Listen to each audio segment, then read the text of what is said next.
کو، لفظ اللہ ہی کو اور لفظ اللہ کو استعمال کریں اور ان کو جمع کریں تو 980 دفعہ، 592 دفعہ اور 1125 کو جمع کریں تو یہ 2697 دفعہ لفظ اللہ کا قرآن پاک میں استعمال ہوا ہے۔ یہی ہمارا ایک پروگرام ہے کہ ہم لفظ اللہ کا استعمال قرآن پاک میں دیکھیں، کس آیت میں اللہ نے اپنے نام کے ساتھ کیا حکم دیا، کیا اللہ ہمیں بتانا چاہتے ہیں، اور لفظ اللہ جن آیات میں استعمال ہوا ان آیات کا ترجمہ کیا جائے، تھوڑی مختصر تشریح کی جائے۔ یہی ہمارا اس کا پروگرام ہے۔ گزشتہ ویڈیو میں لفظ اللہ ہی کے استعمال کو دیکھا، آئیے اب ہم لفظ اللہ اور لفظ اللہ کے استعمال کو قرآن پاک میں دیکھتے ہیں۔ دوسری آیت اس سے بھی بڑی خوبصورت، لفظ اللہ کے اعتبار سے قرآن پاک کی سب سے پہلی آیت جو ہے وہ ہے ختم اللہ علی قلوبہم وعلی سمعہم، اور قرآن پاک کی سب سے آخری آیت ہم دیکھتے ہیں جس کے اوپر اللہ کا نام لیا گیا ہو اور ہا کی شائی ہو، وہ کون سی ہے؟ تو اللہ الصمد ہے۔ کیا جی؟ اللہ الصمد۔ سب سے پہلی آیت ختم اللہ علی قلوبہم وعلی سمعہم، سب سے آخری آیت اللہ الصمد۔ میں اللہ سے پوچھتا ہوں، اللہ تو ختم اللہ علی قلوبہم وعلی سمعہم وعلی ابصارہم غشاوۃ ولہم عذاب عظیم کہہ رہا ہے، تو لوگوں کے مہر لگانے کے ساتھ لوگوں کے کانوں کے اوپر کہہ رہا ہے کہ آپ سن نہیں سکتے ہیں، آپ کی آنکھوں کے اوپر پردہ ہے۔ آخر میں اللہ آپ کیسے لوگوں سے عبادت کروائیں گے؟ اے میرے مالک، ختم اللہ علی قلوبہم، جب لوگ آپ کی عبادت نہیں کریں گے، ان کی آنکھوں کے اوپر پردہ ہوگا تو آپ کی عبادت نہیں کریں گے۔ تو اللہ کہتے ہیں مجھے کسی کی عبادت کی ضرورت نہیں، اللہ الصمد، میں بے نیاز ہوں، مجھے تمہاری عبادت کی ضرورت نہیں ہے، ہاں تم جو عبادت کرو گے اس کا فائدہ تمہیں ہوگا۔ تو قرآن پاک کی سب سے پہلی آیت ختم اللہ علی قلوبہم وعلی سمعہم، اور سب سے آخری آیت تھی اللہ الصمد، اللہ بے نیاز ہے، اللہ تمہارے دلوں پہ مہرے لگا دے گا، اللہ تمہارے قلوب کے اوپر مہرے لگا دے گا، تمہارے کانوں کے اوپر مہرے لگا دے گا، تمہاری آنکھوں کے اوپر پردہ ڈال دے گا۔ مطلب یہ ہے کہ تم دل سے قبول نہیں کرو گے اسلام کو، ظاہری طور پر تم دیکھنے والے ہوگے لیکن تمہاری آنکھوں کے اوپر پردہ ہوگا، کانوں سے سن بھی سکتے ہو لیکن دین کی بات تمہیں سمجھ نہیں آتی ہے، تو تمہیں اللہ نے مہر لگا دی ہے، لیکن وَلَهُمْ عَذَابٌ عَظِيمٌ، تمہیں دردناک عذاب بھی دیں گے ساتھ۔ اب بات یاد رکھنا، ساری دنیا اللہ کی نافرمان ہو جائے، اللہ کو کوئی فرق نہیں پڑتا۔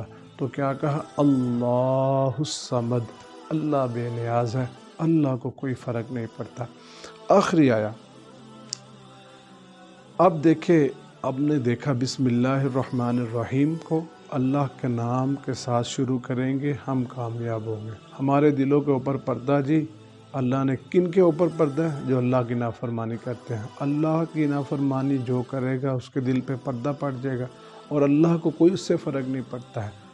اب لفظ اللہ جو ہے وہ قرآن پاک میں 592 دفعہ ہوا۔ اللہ یخادعون اللہ والذین آمنوا وما یخدعون الا انفسهم وما یشعرون۔ اللہ تعالیٰ فرماتے ہیں تم دھوکہ دیتے ہو اللہ کو اور ان لوگوں کو جو ایمان لے کر آئے ہیں۔ یاد رکھو تم ان کو دھوکہ نہیں دے رہے، تم اپنے آپ کو دھوکہ دے رہے ہو، لیکن تمہیں اس بات کا شعور نہیں ہے۔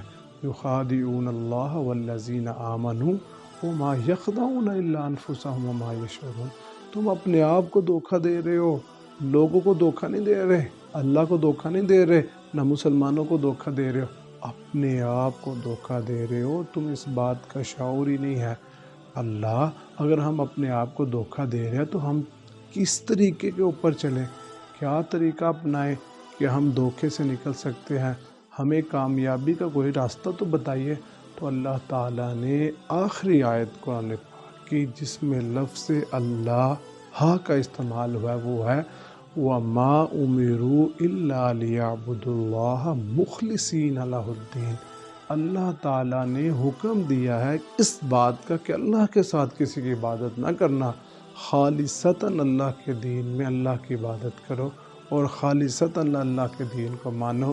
اللہ کے ساتھ خالص محبت کرو، اللہ کے ساتھ خالص، اللہ کے ساتھ کیا کرو، اللہ کی توحید کو مانو، اللہ کے ساتھ کسی کو شریک نہ کرو۔ تو یاد رکھو، اگر تم اللہ سے محبت کرو گے تو تم کامیاب ہو، اللہ کی توحید کو مانو گے تو تم کامیاب ہو۔ تو سب سے پہلی آیت کیا تھی؟ دھوکہ اپنے آپ کو دے رہے ہو، اللہ کو نہیں دے رہے، نہ مسلمانوں کو دے رہے ہو، اس بات کا تمہیں شعور نہیں۔ ہاں دھوکے سے بچنا چاہتے ہو تو آخری آیت سورۃ بینہ کی کیا کہا؟ وَمَا أُمِرُوا إِلَّا لِيَعْبُدُوا اللَّهَ مُخْلِصِينَ لَهُ الدِّينَ۔ ہم تو تمہیں حکم دے رہے ہیں اس بات کا کہ خالصتاً ہماری عبادت کرنا، ہماری عبادت میں کسی کو شریک نہ کرنا۔ اگر آپ اللہ کی عبادت میں کسی کو شریک کریں گے تو یاد رکھیے آپ اپنے آپ کو بھی دھوکہ دے رہے ہیں، مسلمانوں کو بھی دھوکہ دے رہے ہیں، لیکن آپ اس دھوکے میں خود شعور نہیں رکھ رہے۔ آپ سمجھتے ہیں میں تو بڑا سیدھے رستے پہ ہوں، تو لیکن جو اللہ کے ساتھ کسی کو شریک کرتا ہے، اللہ کے ساتھ کسی کی عبادت کرتا ہے، تو وہ خالصتاً اللہ سے محبت کرنے والا نہیں ہے، وہ اپنے آپ کو بھی دھوکہ دے رہا ہے اور لوگوں کو بھی دھوکہ دے رہا ہے۔ آخر میں بات یہ ہے کہ ہم محبت کس سے کریں؟ ٹھیک ہے جی، ہماری محبت اللہ کے لیے ہونی چاہیے۔ جو ہم نے کام شروع کیا اس کا مقصد بھی یہ ہے کہ لفظ اللہ کہ قرآن پاک میں جتنی آیات ہیں ان کو نکالا جائے، ان کی ایک کتاب بھی بنائیں گے انشاءاللہ، اور اس کے اوپر کیا ہے ہم لوگوں کے سامنے بیان کریں کہ اللہ کا لفظ قرآن پاک میں کیسے استعمال ہوا ہے اور اللہ تعالیٰ کیا چاہ رہے ہیں۔ تو یاد رکھیے اس دنیا میں ہمیں جس سے سب سے زیادہ محبت ہونی چاہیے تو یاد رکھیے وہ اللہ کی ذات ہے۔ ہم اس دنیا میں سب سے زیادہ جس سے محبت کریں وہ اللہ ہی ہے، اور یاد رکھیے اس دنیا میں جو ہم سے سب سے زیادہ محبت کرتا ہے وہ بھی اللہ کی ذات ہے۔ ہم اس دنیا میں جس سے سب سے زیادہ وفا کریں وہ اللہ کی ذات ہونی چاہیے، اور یاد رکھیے ہم سے اس دنیا میں جو سب سے زیادہ وفا کرتا ہے وہ اللہ کی ذات ہے۔ ہماری سب سے زیادہ محبت اللہ سے ہونی چاہیے، اور ہم سے جو سب سے زیادہ محبت کرتا ہے وہ بھی اللہ ہے۔ ہماری ماں ایک ہے، اللہ 70 ماؤں سے زیادہ محبت کرتا ہے ہمارے ساتھ۔ اس دنیا میں اللہ سے زیادہ وفادار آپ کو کوئی نہیں ملے گا۔ آپ کی بیوی آپ کو چھوڑ کے جا سکتی ہے، بچے چھوڑ کے جا سکتے ہیں، ماں باپ آپ سے جدا ہو سکتے ہیں، لیکن ایک ذات ایسی ہے وہ کبھی بے وفا نہیں ہو سکتی۔ تو اس لیے سب سے زیادہ محبت جس سے کی جائے وہ اللہ کی ذات ہے، سب سے زیادہ حقدار اللہ کی ذات ہے کہ اس سے محبت کی جائے، اور اللہ بھی ہم